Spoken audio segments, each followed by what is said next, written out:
जय हिंद फ्रेंड्स, आप सभी का स्वागत है आपके अपने YouTube channel Pramod sir Varanasi में। फ्रेंड्स, आज की इस वीडियो में हम लोग डिस्कस करने वाले हैं यूपी स्पेशल। और यूपी स्पेशल में एक नई सीरीज स्टार्ट हमने किया है। और इस सीरीज में आपको क्या मिलने वाला है, सबसे बड़ी खासियत क्या है कि जैसे उत्तर प्रदेश में टोटल 75 जिले हैं और 18 मंडल हैं। आपको जिले वाइज जितने भी जीके के प्रश्न बनते हैं और सभी परीक्षाओं में पूछे जाते हैं, सभी को एक एक वीडियो में हम कवर करेंगे। बहुत ही इंपॉर्टेंट क्वेश्चन हो जाता है, क्योंकि आप बेसिक कॉन्सेप्ट को जब आप समझ जाते हैं तो जीके के प्रश्न कभी गलत नहीं होंगे। तो हम जिले वाइज जितने भी जीके बनते हैं उसको हम कवर करेंगे। तो आज इस वीडियो में वाराणसी जिले का शुभारंभ करेंगे, यानी वाराणसी से स्टार्ट करेंगे। तो उत्तर प्रदेश का जो वाराणसी जिला है, यहाँ से जितने प्रश्न बन सकते हैं, जितने प्रश्न बनने की संभावना है, सभी को यहाँ पर हम कवर करेंगे। और वाराणसी का इतिहास क्या रहा, इसके बारे में ही डिटेल में बात करेंगे। ठीक है, बहुत इंटरेस्टिंग वीडियो होने वाली, इसलिए वीडियो के एंड तक आप लोग जरूर बने रहिएगा। चलिए स्टार्ट करते हैं वीडियो को। फ्रेंड्स, अगर बनारस की बात आती है तो सबसे पहले जब आप बनारस का नाम लेते हैं, तुरंत आपको क्या नजर आता है, आपके दिमाग में क्या आ जाता है, माइंडसेट बन जाता है? काशी विश्वनाथ मंदिर, यानी वाराणसी की स्थापना के बारे में भी सबसे पहले बात करेंगे। तो वाराणसी का जो मूल नगर था, ठीक है, वाराणसी का जो मूल नगर था वो काशी था। क्या था भैया? काशी था। और पौराणिक कथाओं के अनुसार जो कहा जाता है कि काशी नगर की स्थापना 5000 वर्ष पूर्व, ठीक है, 5000 वर्ष पूर्व, कितने वर्ष पूर्व? 5000 वर्ष पूर्व किसने किया था? भगवान शिव ने किया था। ठीक है, पौराणिक कथाओं के अनुसार कहा जाता है कि काशी नगर की स्थापना 5000 वर्ष पूर्व भगवान शिव ने स्वयं इसकी स्थापना की थी। और वाराणसी की तमाम चीज़ें जो प्रसिद्ध हैं, जैसे गंगा के किनारे जो आरती होती है, बहुत प्रसिद्ध है। और वाराणसी से और तमाम चीज़ें जो होती हैं, सब कुछ अच्छे से कवर करेंगे, ताकि आपको इस वीडियो में वाराणसी से जितने भी जीके के प्रश्न बनते हैं सब कुछ कवर हो जाए। ठीक है, ये देख लीजिए एक झलक वाराणसी का। और जो गंगा आरती होती है, मोस्टली जो बनारस के लोग हैं, काफ़ी लोगों ने देखा होगा। और जो बाहर से आते हैं वो लोग तो गंगा की आरती जरूर देखते हैं। ठीक है, तो जो लोग बनारस से हैं, एक बार फटाफट कमेंट कर दें सभी लोग। चलिए यहाँ पर देखिए, ये बनारस की एक झलक है। अब हम यहाँ पर सबसे पहले स्टार्ट करते हैं कि उत्तर प्रदेश को, ठीक है, उत्तर प्रदेश में कुल कितने जिले हैं? तो उत्तर प्रदेश में टोटल 75 जिले हैं। मंडल की बात करें, मंडल कितने हैं? 18 मंडल हैं। अब 75 जिले में सबसे पहले हमने कौन सा जिला सेलेक्ट किया है? वाराणसी। ठीक है, तो वाराणसी में जिला हमने जो सिलेक्ट किया है, वाराणसी जिले में, ठीक है, वाराणसी मंडल में कितने जिले आते हैं? तो वाराणसी मंडल में 4 जिले आते हैं। ठीक है, वाराणसी मंडल में 4 जिले आते हैं। कौन कौन से? एक तो वाराणसी खुद आता है, एक वाराणसी खुद आता है, फिर उसके बाद गाजीपुर आता है, उसके बाद चंदौली आता है, देन जौनपुर आता है। यानी वाराणसी मंडल में कुल 4 जिले हो गए। एक वाराणसी, दूसरा गाजीपुर, ठीक है, वाराणसी, गाजीपुर, चंदौली और जौनपुर, ये वाराणसी मंडल में 4 जिले आते हैं। अब चलते हैं आगे, हम लोग वाराणसी का नामकरण कैसे हुआ इसके बारे में देख लेते हैं, क्योंकि यहाँ से भी प्रश्न पूछा जाता है। तो देखिए, सबसे पहले यहाँ पर वाराणसी मंडल में कितने जिले हैं? 4 जिले हैं। वाराणसी है, चंदौली है, गाजीपुर है और जौनपुर है। देखिए, चंदौली को क्या कहा जाता है? चंदौली को धान का कटोरा भी कहा जाता है। इसको भी याद रखिएगा, प्रश्न पूछा जाता है। हम लोग बिल्कुल टू दी पॉइंट पढ़ेंगे, जो एग्जाम में प्रश्न आते हैं। तो चंदौली को धान का कटोरा कहा जाता है, ये पहला प्रश्न हो गया। दूसरा क्वेश्चन गाजीपुर से बनता है कि अफीम की फैक्ट्री कहाँ पर है? गाजीपुर में है। ठीक है, इसको भी याद रखिएगा। और जौनपुर में झांझरी मस्जिद, ठीक है, अटाला मस्जिद और तमाम चीज़ें जौनपुर से, जब जौनपुर वाला जिला आएगा तो उसमें हम कवर करेंगे। तो इसको याद रखिएगा, वाराणसी में, वाराणसी मंडल में 4 जिले हैं। वाराणसी, चंदौली, गाजीपुर और जौनपुर है। चंदौली को धान का कटोरा कहा जाता है। अब बात करते हैं वाराणसी का नामकरण कैसे हुआ। वाराणसी का नामकरण 2 नदियों से हुआ है। ठीक है, वाराणसी का नामकरण 2 नदियों से हुआ है। कौन सी नदी है? वरुणा और अस्सी। ठीक है, वरुणा नदी और अस्सी नदी के बीच का जो स्थान है उसे हम क्या कहते हैं? वाराणसी कहते हैं। वरुणा प्लस अस्सी मिलकर क्या बना है? वाराणसी बना है। इसको भी याद रखिएगा, एग्जाम में प्रश्न पूछा जाता है, वाराणसी किन नदियों का संगम है, यानी किससे इसका नामकरण हुआ है? तो वरुणा प्लस अस्सी। और वाराणसी किस नदी के किनारे बसा हुआ है? तो वाराणसी गंगा नदी के किनारे बसा हुआ है, लेकिन किस तट पर? बाएं तट पर बसा हुआ है। इसको भी याद रखिएगा, क्वेश्चन पूछा गया है कि वाराणसी गंगा के किस तट पर बसा हुआ है? वाराणसी गंगा के बाएं तट पर बसा हुआ है। चलिए, अब वाराणसी का जिक्र जो है अथर्ववेद में भी मिलता है। वाराणसी का जिक्र अथर्ववेद में मिलता है, ऋग्वेद में मिलता है, क्योंकि वाराणसी सबसे प्राचीनतम नगरों में से एक है। अथर्ववेद की जो पैम्पलाद शाखा है, इसमें वाराणसी का जिक्र किया गया है। वहीं पर महाभारत की बात करें तो महाभारत में राजा दिवोदास ने वाराणसी को बसाया था, ऐसा इसमें कहा गया है। महाभारत में कहा गया है कि राजा दिवोदास ने वाराणसी को बसाया है। वहीं पर हरिवंश पुराण की बात करें, हरिवंश पुराण में यहाँ पर कहा गया है कि पूर्वा वंश, ठीक है, पूर्वा वंश के राजा काश के वंशज काशी राजा ने वाराणसी को बसाया। यानी सबका अलग अलग मत है यहाँ पर। और पौराणिक कथाओं के अनुसार अगर देखा जाए तो कहा जाता है कि काशी नगर की स्थापना 5000 वर्ष पूर्व भगवान शिव ने की थी। तो अलग अलग मत हैं, और जो क्वेश्चन हमसे पूछा जाता है हम लोग उस पर टू दी पॉइंट बात करेंगे। और देखिए यहाँ पर आधिकारिक नाम की बात करें, वाराणसी का आधिकारिक नाम कब घोषित किया गया? क्योंकि बनारस को काशी कहा गया, क्योंकि बनारस का जो प्राचीन नाम है क्या है? वाराणसी का प्राचीन नाम काशी है, और इसका आधिकारिक नाम बनारस यानी वाराणसी कब पड़ा? तो 24 मई 1956 को। याद रखिएगा, 24 मई 1956 को आधिकारिक नाम वाराणसी पड़ा। चलिए यहाँ पर अगले क्वेश्चन की तरफ चलते हैं। यहाँ पर कह रहा है कि अन्य नाम इसका क्या है? वाराणसी का अन्य नाम क्या है? वाराणसी को काशी कहा जाता है, बनारस कहा जाता है, मंदिरों और घाटों का शहर कहा जाता है, भारत की धार्मिक राजधानी कहा जाता है, भगवान शिव की नगरी, दीपों का शहर और ज्ञान नगरी।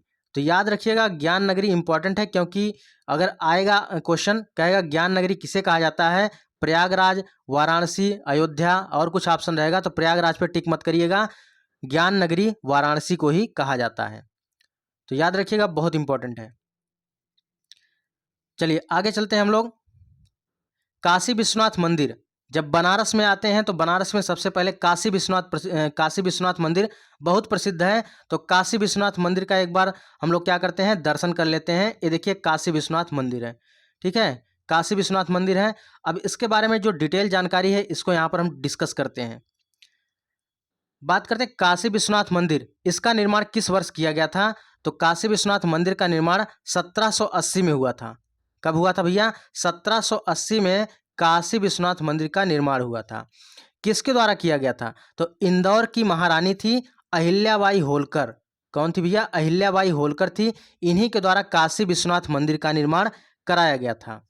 अब देखिए काशी विश्वनाथ मंदिर चर्चा में रहा, ऐसा इसलिए क्योंकि काशी विश्वनाथ मंदिर के कॉरिडोर का उद्घाटन पीएम मोदी के द्वारा किया गया। ठीक है, ये आप देख रहे हैं ना, जो इमेज में आप देख रहे हैं, एक काशी विश्वनाथ मंदिर का जो कॉरिडोर है इसका उद्घाटन पीएम मोदी के द्वारा किया गया। और पहले बहुत जगह कम थी यहाँ पर, और इसके वजह से जो दर्शनार्थी थे वहाँ नहा स्नान करने के बाद जब दर्शन करने जाते थे, क्योंकि बनारस में बहुत ही सर्पेंटाइल लेन है, यानी गलियाँ हैं, बहुत ही सकरी गली थी, इसके वजह से यहाँ पर बहुत ज़्यादा दिक्कत होता था। तो पीएम मोदी द्वारा काशी विश्वनाथ कॉरिडोर का उद्घाटन किया गया, तो इसके वजह से यह इम्पोर्टेंट है। तो याद रखिएगा, काशी विश्वनाथ मंदिर का निर्माण 1780 में इंदौर की महारानी अहिल्याबाई होलकर के द्वारा किया गया था। और काशी विश्वनाथ कॉरिडोर का उद्घाटन किसके द्वारा किया गया? पीएम मोदी के द्वारा किया गया। और यहाँ पर पीएम मोदी यानी नरेंद्र मोदी का यहाँ पर संसदीय क्षेत्र भी है बनारस। ठीक है, बनारस क्या है? पीएम मोदी का संसदीय क्षेत्र है। चलिए आगे यहाँ पर बात करते हैं काल भैरव मंदिर की। काल भैरव मंदिर की, तो काल भैरव मंदिर का एक बार आप दर्शन कर लीजिए, बहुत इंपॉर्टेंट होता है। चलिए यहाँ पर काल भैरव मंदिर है।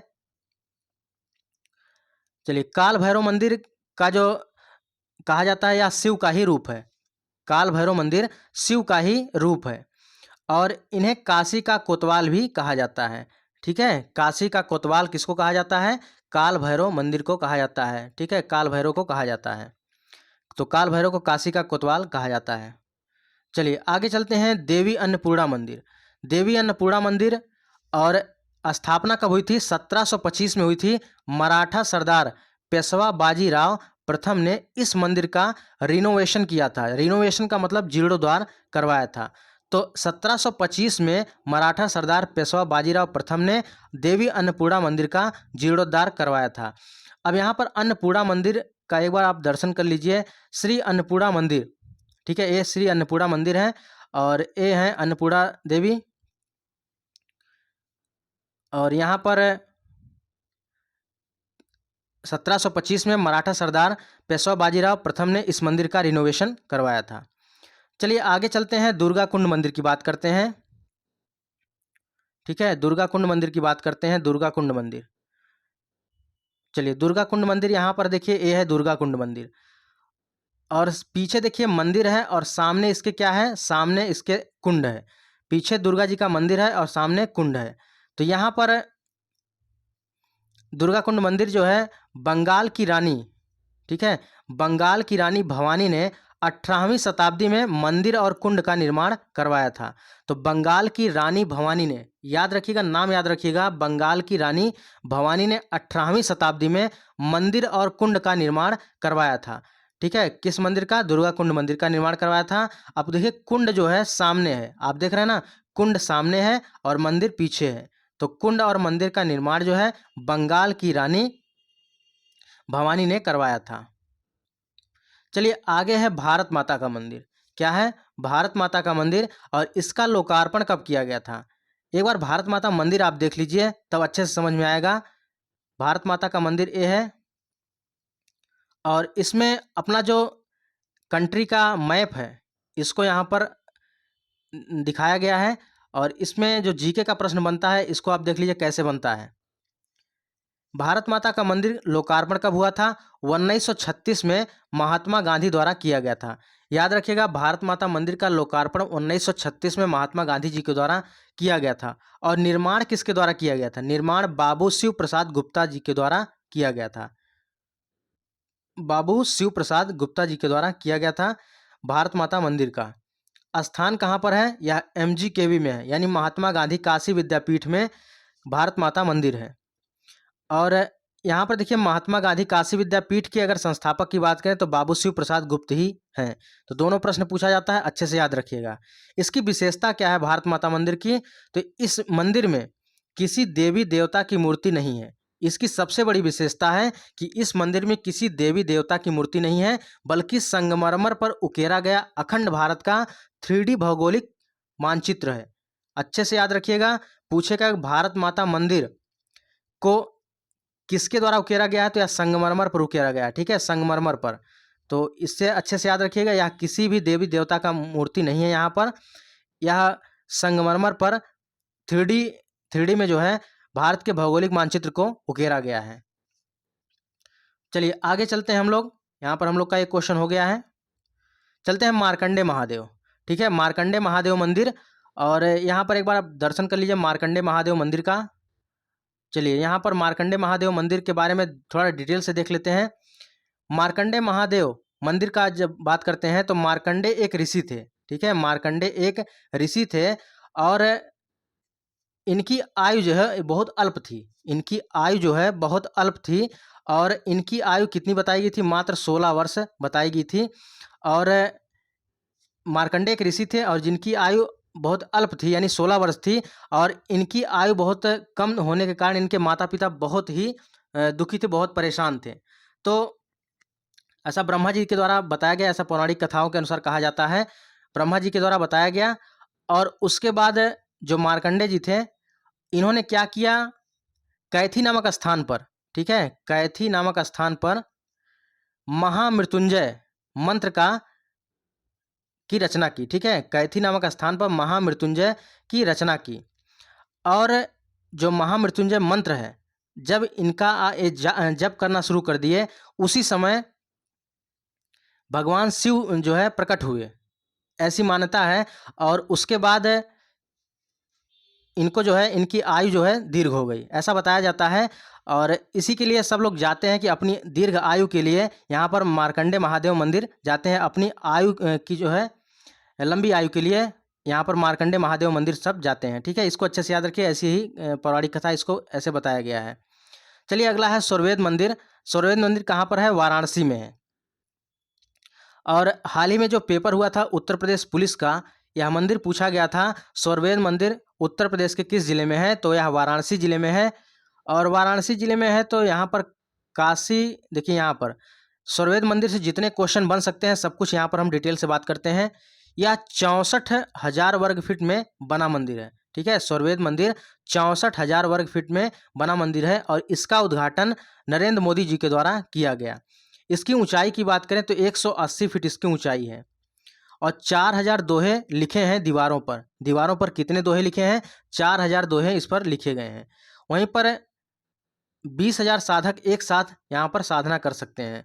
135 फीट ऊंची सदगुरुदेव की प्रतिमा लगी हुई है। इंपॉर्टेंट प्रश्न है, कितनी फीट ऊंची प्रतिमा लगी है और किसकी लगी है, इसको भी याद रखिएगा। 135 फीट ऊंची प्रतिमा सदगुरुदेव की प्रतिमा लगी हुई है और यहाँ पर 125 पंखुड़ियों के कमल की तरह मुख्य गुंबद है। ठीक है, जो आप देख रहे हैं 125 पंखुड़ियों की तरह कमल की तरह मुख्य गुंबद है और 100 करोड़ की लागत से यह मंदिर तैयार हुआ है। तो यहाँ पर इंपॉर्टेंट क्वेश्चन क्या है कि आपको याद रखना है इसकी ऊंचाई कितनी है, 180 फीट है, 4,000 दोहे इसके दीवारों पर लिखे हुए हैं, 20,000 साधक एक साथ यहाँ पर साधना कर सकते हैं और 135 फीट ऊंची सदगुरुदेव की प्रतिमा लगी हुई है। इसको भी अच्छे से याद रखिएगा। चलिए अब आगे चलते हैं। यहाँ पर सौरवेद मंदिर हम लोग का हो गया। ये देखिए सौरवेद मंदिर है। चलिए आगे चलते हैं सारनाथ। तो सारनाथ जैसे ही आता है, देखिए वाराणसी का जिक्र जैसे ही होता है तुरंत सारनाथ आपके माइंड में आ जाता है, क्योंकि गौतम बुद्ध ने पहला उपदेश यहीं पर दिया था। ठीक है, बात सारनाथ की आई तो यहाँ पर गौतम बुद्ध ने अपना पहला उपदेश दिया था। सारनाथ में ही गौतम बुद्ध ने अपना पहला उपदेश दिया था। और जो भारत का राष्ट्रीय चिन्ह है अशोक स्तंभ, ठीक है, यहाँ पर देखिए भारत का राष्ट्रीय चिन्ह है, इसको यहीं से लिया गया है। और कब इसको राष्ट्रीय चिन्ह घोषित किया गया? 26 जनवरी 1950 को। 26 जनवरी 1950 को भारत का राष्ट्रीय चिन्ह अशोक स्तंभ घोषित किया गया। और अशोक स्तंभ कहाँ रखा गया है? सारनाथ संग्रहालय में रखा गया है। बात करें सारनाथ संग्रहालय की स्थापना किस वर्ष हुई, तो सारनाथ संग्रहालय की स्थापना 1904 में हुई। और यहाँ पर अशोक स्तंभ जो बनाया गया है या एकाश्म पत्थर से बनाया गया है। एकाश्म पत्थर का मतलब एक ही पत्थर को काट कर, यानी बड़ा सा पत्थर एक लिए और उसमें क्या किए, पूरी संरचना कर दिए, तो वो एकाश्म पत्थर कहलाता है। ऐसा नहीं कि अशोक स्तंभ की ही बात कर रहे हैं, चाहे जिसका अगर प्रतिबिंब बनाना है तो अगर बड़ा सा पत्थर लेते हैं और उसमें पूरे तस्वीर को उकेर देते हैं तो उसे हम कहते हैं एकाश्म पत्थर, यानी एक ही पत्थर में पूरे प्रतिबिंब को उकेर देना। तो अशोक स्तंभ किस प्रकार के पत्थर से बना है? एकाश्म पत्थर से बना है, याद रखिएगा, इंपॉर्टेंट है। यहाँ पर 4 शेरों को दर्शाया गया है। ठीक है, 4 अशोक स्तंभ में कितने शेर हैं? 4 शेर हैं, लेकिन दिखते कितने हैं? 3 केवल दिखते हैं।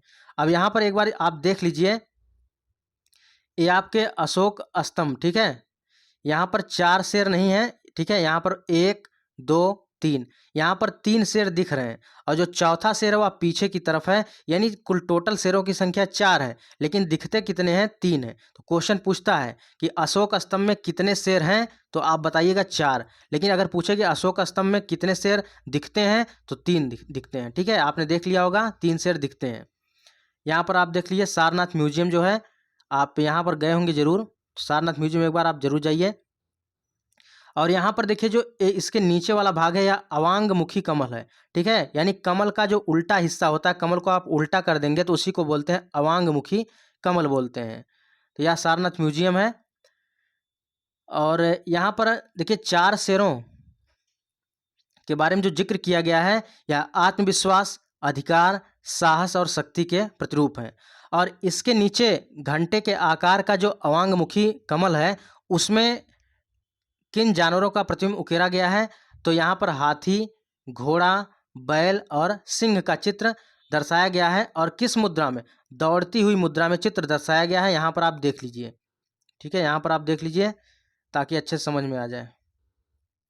चलिए यहाँ पर देखिए सबसे पहले शेर है। ठीक है, यह शेर है, तो यहाँ पर देखिए शेर है, उसके बाद हाथी है। ठीक है, हाथी है और उसके बाद यहाँ पर घोड़ा है, घोड़ा देख लीजिए यहाँ पर, और सांड है। ठीक है, सांड है। यहाँ पर आप देखेंगे जो नीचे अवांगमुखी कमल है यहीं पर दर्शाया गया, इसके नीचे वाले हिस्से पर देख रहे हैं, यहाँ पर यहीं पर दर्शाया गया है। ये हाथी हो गया, ठीक है, घोड़ा, बैल, ठीक है, और यहाँ पर 4 जानवर दर्शाए गए, इसको अच्छे से याद रखिएगा। शेर, हाथी, घोड़ा और बैल को दर्शाया गया है। चलिए आगे चलते हैं हम लोग, और क्या क्वेश्चन यहाँ से है। चलिए यहाँ से हो गया है। एक चीज़ याद रखिएगा, दौड़ती हुई मुद्रा में है, क्वेश्चन पूछ सकता है किस मुद्रा में है, दौड़ती हुई मुद्रा में। चलिए अगला क्वेश्चन है यहाँ पर, वाराणसी में घाटों की संख्या। देखिए कहीं कहीं आपको 84 घाट देखने को मिलेंगे, लेकिन अगर आप गूगल करेंगे या आप वेबसाइट पे चेक करेंगे तो आपको 88 घाट मिलेंगे। ठीक है, तो वाराणसी में घाटों की संख्या 88 है। वर्तमान में दिखने वाले घाट जो है, ठीक है, वर्तमान में जो दिखने वाले घाट हैं उनका संरक्षण किसके द्वारा किया गया? तो वर्तमान में दिखने वाले घाटों का संरक्षण मराठा, होलकर, सिंधिया, पेशवा एवं भोसले राजाओं ने किया था। यहाँ पर पंचतीर्थ घाट भी है, और पंचतीर्थ घाट कौन कौन से हैं इसको जरा देख लेते हैं। एक तो है अस्सी घाट, दशाश्वमेध घाट, आदि केशव घाट, पंचगंगा घाट और मणिकर्णिका घाट। इन सभी घाटों को पंचतीर्थ घाट कहा जाता है। तो इसको भी आप अच्छे से याद रखिए, क्योंकि क्वेश्चन अगर पूछ सकता है कि पंचतीर्थ घाट में कौन शामिल नहीं है, या पंचतीर्थ घाट में इनमें से कौन शामिल है, तो अस्सी घाट, दशाश्वमेध घाट, आदि केशव घाट, पंचगंगा घाट और मणिकर्णिका घाट यहाँ पर पंचतीर्थ घाटों में सम्मिलित हैं। और गंगा आरती जो सबसे प्रसिद्ध है वह दशाश्वमेध घाट पर प्रसिद्ध है। ठीक है, दशाश्वमेध घाट पर गंगा आरती होती है। चलिए यहाँ पर रामनगर किले की बात करते हैं। तो रामनगर किले यह 18वीं सदी में लाल पत्थर से मुगल शैली में बना हुआ है। रामनगर का किला जो है 18वीं शताब्दी में लाल पत्थर से मुगल शैली में बना हुआ है। शैली अगर पूछे तो आप बताइएगा कौन सी शैली में बना है? मुगल शैली में बना है। निर्माणकर्ता कौन है? तो काशी के महाराजा बलवंत सिंह। ठीक है, काशी के महाराजा बलवंत सिंह हैं जिन्होंने रामनगर किले का निर्माण कराया। ठीक है, और यहाँ पर रामलीला होता है, और रामलीला कितने दिनों तक होता है? 31 दिनों तक होता है। यह क्वेश्चन बहुत इंपॉर्टेंट है, ये क्वेश्चन बहुत ज़्यादा पूछा जाता है। तो एक बार आप रामनगर का किला देख लीजिए। ठीक है, ये रामनगर का किला है, और यहीं पर रामलीला भी होता है। और रामनगर का किले का जो रामलीला है, ठीक है, यहाँ पर रामनगर में, ठीक है, रामनगर में जो रामलीला होता है, क्या होता है? रामलीला होता है। यह कितने दिनों तक होता है? 31 दिनों तक होता है। क्वेश्चन कैसे पूछता है कि रामनगर किले में रामलीला का मंचन कुल कितने दिनों तक होता है? तो टोटल 31 दिनों तक होता है, याद रखिएगा। और 18वीं सदी में लाल पत्थर से मुगल शैली में बना है। निर्माणकर्ता अगर पूछे तो काशी के महाराजा बलवंत सिंह हैं। चलिए आगे चलते हैं हम लोग। बनारस हिंदू विश्वविद्यालय की बात करते हैं। तो बनारस हिंदू विश्वविद्यालय 1300 एकड़ में फैला हुआ है। ठीक है, मुख्य परिसर। स्थापना कब हुई थी? 1916 में हुई थी, और मदन मोहन मालवीय के द्वारा बसंत पंचमी के दिन स्थापना की गई थी। तो बीएचयू से जो प्रश्न बनते हैं इसको यहाँ पर कवर कर लेते हैं कि बीएचयू एक केंद्रीय विश्वविद्यालय भी है, या एशिया का सबसे बड़ा आवासीय विश्वविद्यालय है। ठीक है, एशिया का सबसे बड़ा आवासीय विश्वविद्यालय है। और बनारस हिंदू विश्वविद्यालय की स्थापना 1916 में हुई। किसके द्वारा की गई थी? मदन मोहन मालवीय जी के द्वारा बसंत पंचमी के दिन की गई थी। तो यहाँ से क्वेश्चन जरूर बनता है।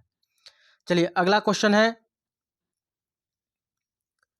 केंद्रीय हिंदू कॉलेज। ठीक है, केंद्रीय हिंदू कॉलेज, तो यह कहाँ पर है? बनारस में है। और इसकी स्थापना कभी 1898 में हुई। किसके द्वारा की गई थी? एनी बेसेंट के द्वारा की गई थी।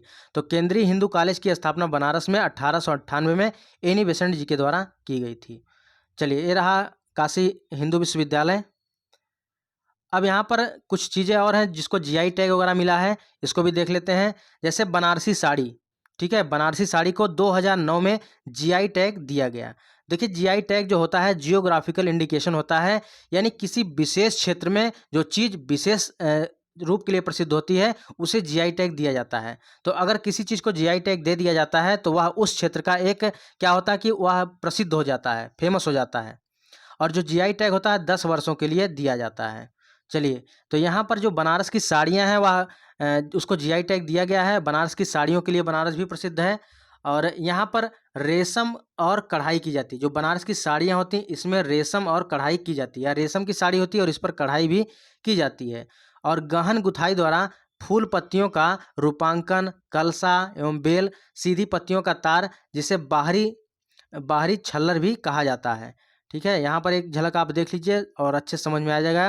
ये हो गई बनारसी साड़ियाँ। ठीक है, ये क्या हो गई? बनारसी साड़ियाँ हो गई। और इसमें क्या होता है? रेशम।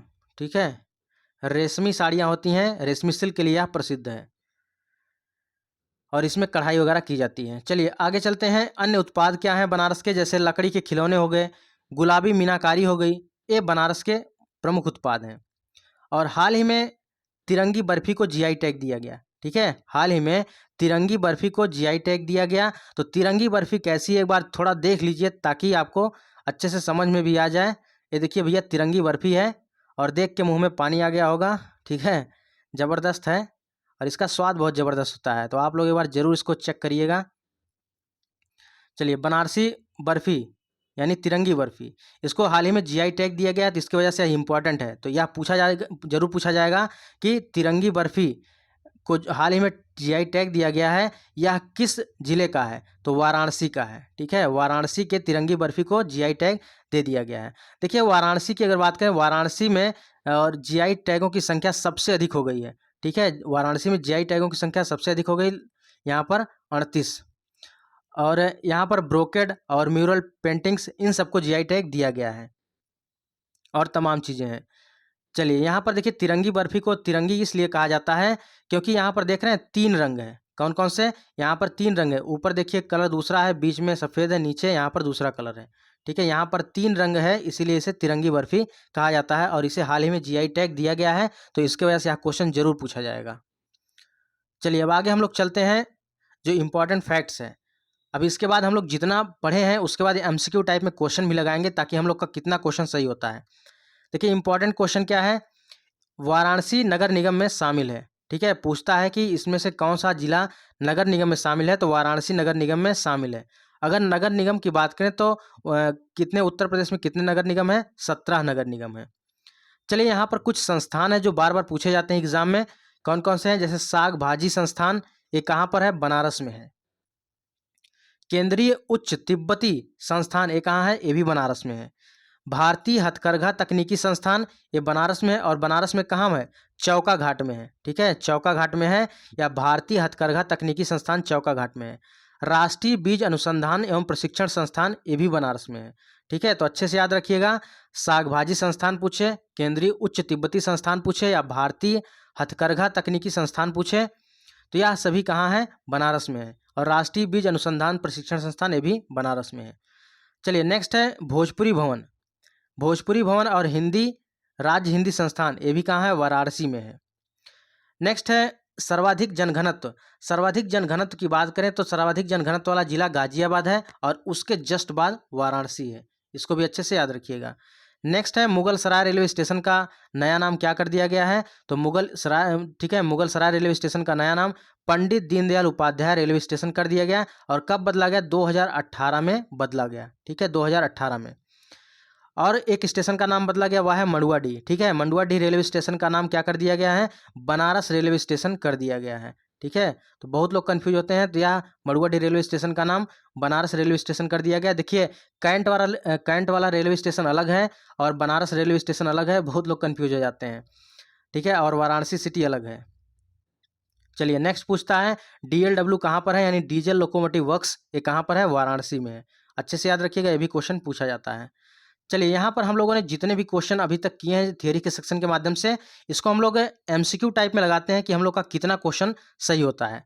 चलिए सबसे पहला क्वेश्चन है मंदिरों और घाटों का शहर किसे कहते हैं? तो इंपॉर्टेंट क्वेश्चन है, चलिए फटाफट आंसर दीजिए। तो मंदिरों और घाटों का शहर किसे कहते हैं? वाराणसी को कहते हैं। तो राइट आंसर होगा ऑप्शन नंबर ए, वाराणसी को। नेक्स्ट है रामनगर।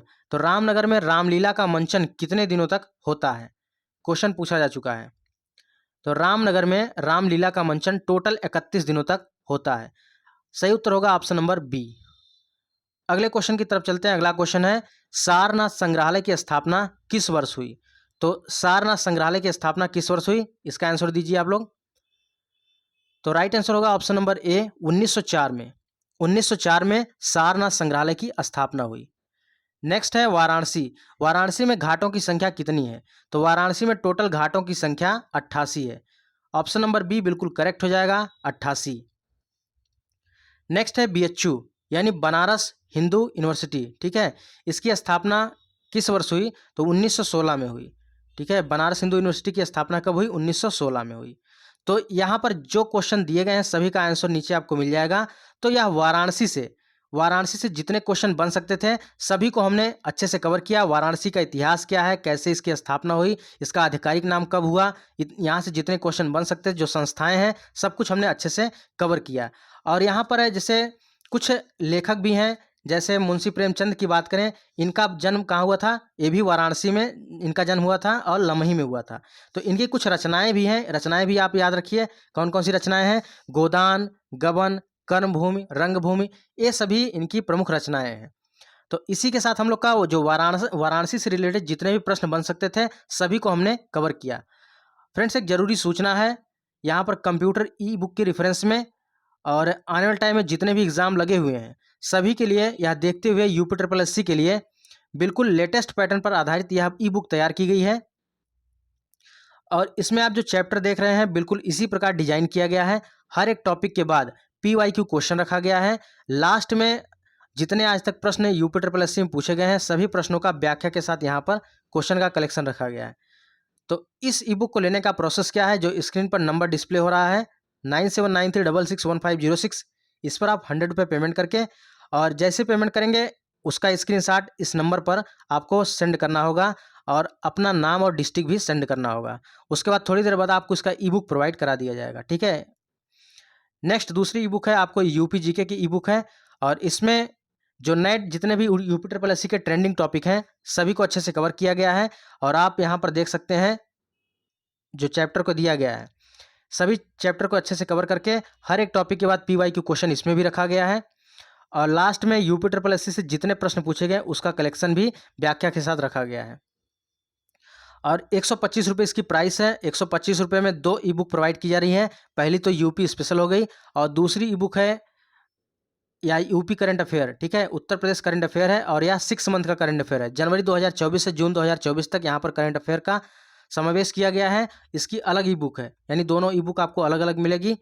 और यह यूपी जीके जो है 234 पेज की है और यूपी करंट अफेयर 44 पेज की है। ठीक है फ्रेंड्स, तो इस ई बुक को लेने का प्रोसेस वही है। स्क्रीन पर जो नंबर दिया जा रहा है 9793661506, इस पर आप 125 रुपये पेमेंट करेंगे और पेमेंट करके स्क्रीनशॉट इसी नंबर पर सेंड करेंगे, यानी व्हाट्सएप नंबर यही है। इस पर सेंड करेंगे, अपना नाम और डिस्ट्रिक्ट मेंशन करेंगे तो थोड़ी देर बाद आपको इसका ई बुक प्रोवाइड करा दिया जाएगा। तो फ्रेंड्स, ये रही आज की वीडियो कैसी लगी कमेंट बॉक्स में जरूर बताइएगा। और जो यह नई सीरीज स्टार्ट हुई है इससे जो भी आपको क्वेश्चन पूछना हो कमेंट बॉक्स में आप पूछ सकते हैं। यह सीरीज कैसी लगी आप लोग एक बार जरूर बताइएगा। ठीक है, देखिए अगर आप जिले वाइज पढ़ेंगे ना तो आपका यूपी पर बहुत बेहतरीन पकड़ हो जाए, क्योंकि इस यूपी स्पेशल बहुत ही इंपॉर्टेंट रोल प्ले करेगा। तो इसके लिए हम लोग क्या करेंगे, यूपी जीके को जो उत्तर प्रदेश के 75 जिले हैं जिलेवार पढ़ेंगे ताकि जितने क्वेश्चन बन सकते हैं सब कुछ अच्छे से कवर हो जाए। तो फ्रेंड्स, ये आज की वीडियो। अगर आप लोग चैनल पर पहली बार आए चैनल को जरूर सब्सक्राइब कर लीजिएगा, साथ ही साथ बेल आइकन को भी प्रेस कर लीजिएगा और ताकि जब भी वीडियो कोई अपलोड करें सबसे पहले इसका नोटिफिकेशन आपको मिल जाए। वीडियो के डिस्क्रिप्शन बॉक्स में टेलीग्राम का लिंक दिया गया, टेलीग्राम को भी ज्वाइन कर लीजिए। वहाँ पर जितनी PDF होती है, जितनी इन्फॉर्मेशन होती है सबसे पहले अपडेट कर दिया जाता है। तो फ्रेंड्स, मिलते हैं एक नई वीडियो के साथ, तब तक के लिए जय हिंद, वंदे मातरम।